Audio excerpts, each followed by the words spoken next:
बाद प्रनीत और प्रवीण नामक जुड़वे पैदा होते हैं और इसीलिए वो दोनों उनके बच्चों का बहुत अच्छा ख्याल रखते हैं।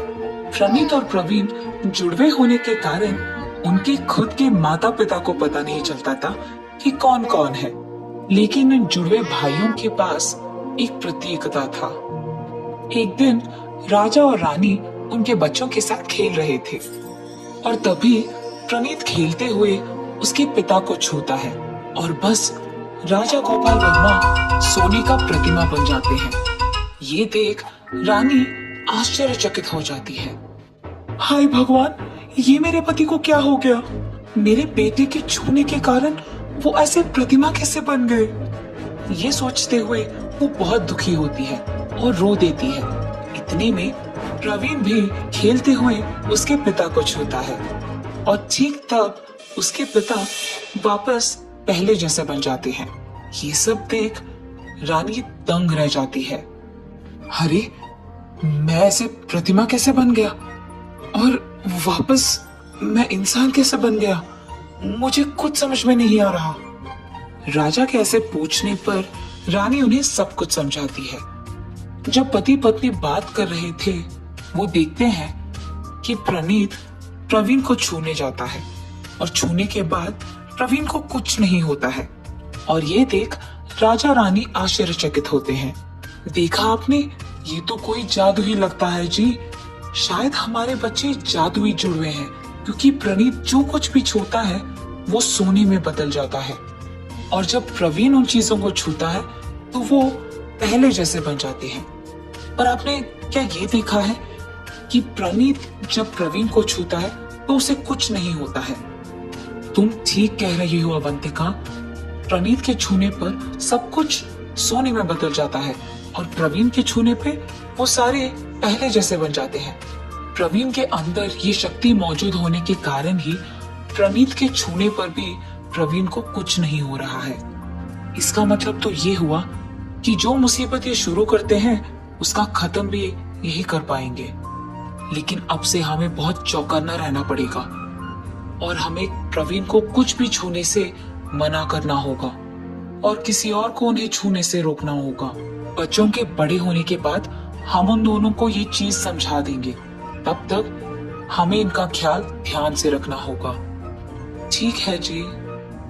और तब से अवंतिका और राजा उनके जादुई जुड़वों का बहुत अच्छा ख्याल रखते हैं। प्रनीत और प्रवीण दिखने में भला जुड़वे ही क्यों ना हो, उन दोनों के व्यक्तित्व में जमीन आसमान का फर्क था। प्रनीत किसी से भी दोस्ती नहीं करता था, लेकिन प्रवीण के बहुत सारे दोस्त थे। प्रनीत को मिठाई बिल्कुल अच्छा नहीं लगता है, लेकिन प्रवीण को मिठाई से बहुत प्यार है। प्रनीत लालची था, लेकिन प्रवीण दयालु था और सबकी मदद करता था। कुछ साल बाद प्रवीण और प्रनीत दोनों बड़े होते हैं। सारी शिक्षाओं में सफल होके वो अपने माता पिता की सहायता करते हैं। एक दिन जब उसके दोनों बच्चे उनकी माँ का सहायता कर रहे थे, तो राजा उनको देखते हुए ऐसे सोचते हैं, प्रनीत लालची है मगर और ऊपर से मेरी बीवी को उससे बहुत प्यार है। अगर मैंने जायदाद के बंटवारा अभी नहीं किया तो हो सकता है कि मेरे गुजर जाने के बाद प्रनीत वो सारा जायदाद अकेले लूट कर ले जाए। इससे पहले ये हो, मुझे अभी मेरे इस अच्छे हालत में ही जायदाद का बंटवारा करना होगा और वो भी समान रूप में। बेटा प्रनीत, बेटा प्रवीण, इधर आओ। जी पिताजी, आ रहे हैं। क्या हुआ पिताजी, कुछ मदद चाहिए थी आपको? कुछ नहीं बेटा, इससे पहले कि तुम दोनों में इस बात पे झगड़ा हो जाए, मैंने फैसला लिया है कि अभी के अभी मैं मेरी जायदाद को समान रूप में बांटकर तुम दोनों को दे दूंगा। पापा की जायदाद में ज्यादा हक मेरा ही होना चाहिए और उसका ज्यादा भाग मैं ही लूंगा। इसके लिए कुछ करना होगा। पिताजी, मुझे ये बिल्कुल नहीं पसंद कि आप आपके जायदाद को समान रूप में बांट दें। हम दोनों में जो भी ज्यादा शक्तिशाली और बुद्धिमान है, उसी को आपके जायदाद का ज्यादा हिस्सा जाना होगा। पिताजी, आप वही कीजिए जो भैया कह रहे हैं। ठीक है बेटा, तुम्हारी मर्जी। तुम दोनों में कौन ज्यादा शक्तिशाली और बुद्धिमान है, ये जानने के लिए मैं एक परीक्षा रखूंगा। जो भी उसमें जीतता है उसी को ज्यादा हिस्सा लेने का हक है। तुम दोनों सारी शिक्षाओं में सफल हुए हो, इसीलिए जो परीक्षा अब मैं रखने जा रहा हूँ वो तुम्हें आसान लगेगा। परीक्षा ये है कि मैं तुम दोनों को 2 घोड़े दूंगा। तुम दोनों में से जो भी ज्यादा दूर इस पर जाकर सूर्यास्त के पहले घर लौटेगा वही जीतेगा। मैं तुम दोनों को घड़ी भी नहीं दूंगा, क्योंकि तुम दोनों को वक्त का पता नहीं चलना होगा। और इतना ही नहीं प्रणीत, तुम रास्ते में किसी से भी बात नहीं कर सकते हो, ना ही किसी को छुओगे तुम। ये कहकर राजा उनके दोनों पुत्रों को उनके बचपन की घटना के बारे में बताते हैं। क्या मैं जिसको भी छूता हूँ वो सोने की प्रतिमा बन जाते हैं? हाँ, इसीलिए तुम्हें इस बात को याद रख के पेश आना होगा। जी पिताजी, मैं किसी को भी नहीं छूऊंगा। अगले दिन सुबह दोनों भाई अपने अपने घोड़ों पे सवारी के लिए निकल जाते हैं। मुझे जल्दी जल्दी इस घोड़े को भगाना होगा, तभी प्रवीण से जल्दी मैं घर पहुंच जाऊंगा। ये सोचते हुए प्रणीत तेजी से उसका घोड़ा चलाता है। मुझे घोड़े को ऐसे ही चलाना होगा। जब गर्मी बढ़ जाएगी मैं घर के लिए वापस निकलूंगा, तभी मैं सूर्यास्तम के पहले पहुंच पाऊंगा। दोपहर को प्रवीण उसके सोच के अनुसार ही अपने घोड़े को पीछे की तरफ मोड़कर घर की ओर बढ़ने लगता है। दूसरी तरफ प्रणीत उसके घोड़े को भगाते हुए बहुत दूर चले जाता है। प्रणीत, प्रणीत! हाँ, ये क्या, किसी ने मुझे बुलाया? ये सोचते हुए प्रणीत उसके चारों ओर देखता है।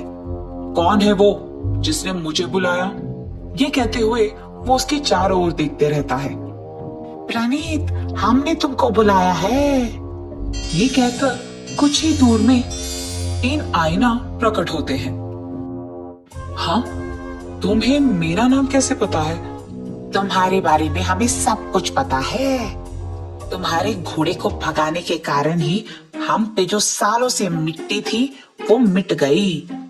तुम्हारे ही कारण हम वापस आईने बनकर प्रकट हो पाए हैं। आईने बात भी कर सकते हैं?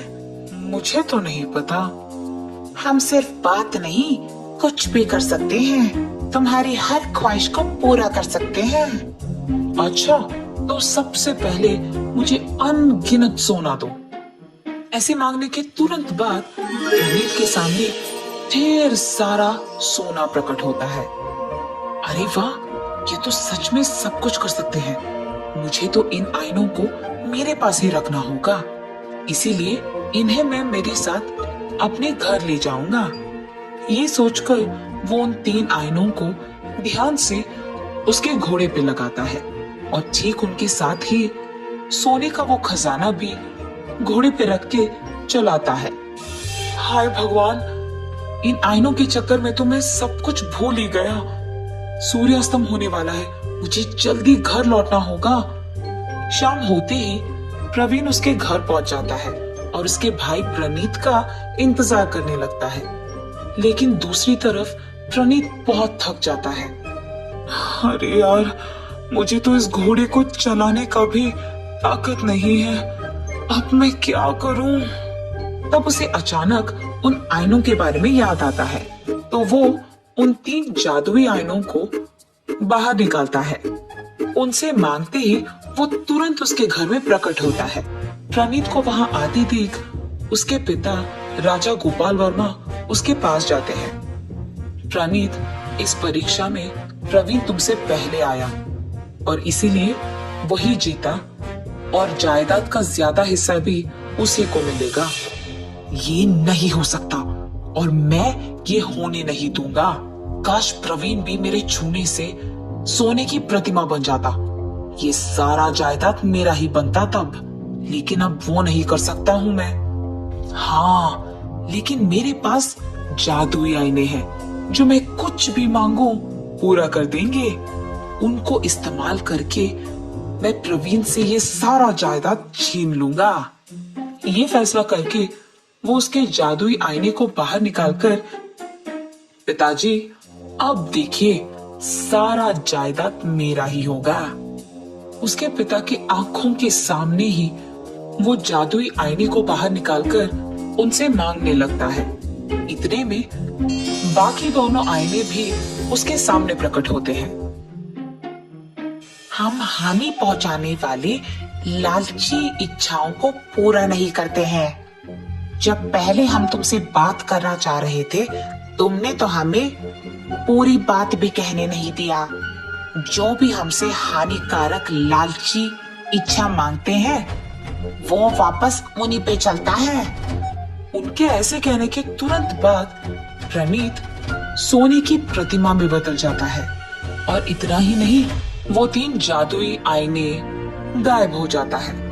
अरे रे, मेरा भाई ऐसे सोने की प्रतिमा में कैसे बदल गया? मुझे उसे बचाना होगा। भागते हुए प्रवीण उसके भाई प्रणीत के पास जाता है और उसे छूते ही प्रणीत वापस पहले की जैसे बन जाता है। प्रवीण, मेरे लालच की वजह से ये सब हुआ है। मुझे अपनी गलती का एहसास हुआ है। तुम इतने दयालु और अच्छे हो कि मेरे इतना करने के बाद भी तुमने एक बार भी तुम्हारे बारे में नहीं सोचा और मुझ पे गुस्सा भी नहीं दिखाया तुमने। आज जो तुमने मेरे लिए किया है, उससे मुझ में बहुत बदलाव आ गया है। आगे से मैं कभी भी ऐसे बर्ताव नहीं करूंगा। ये कह के वो दुखी होता है। प्रणीत, तुम बुरा मत मानो। तुम्हें अपनी गलती का एहसास हो गया है ना, तो वही ठीक है। पिताजी की इच्छा के प्रकार ही जायदाद को आधे आधे हिस्से में बांटते हैं और खुश रहते हैं। ऐसे वो दोनों उनके पिता के जायदाद का आधे में बंटवारा करके हमेशा के लिए खुश रहते हैं।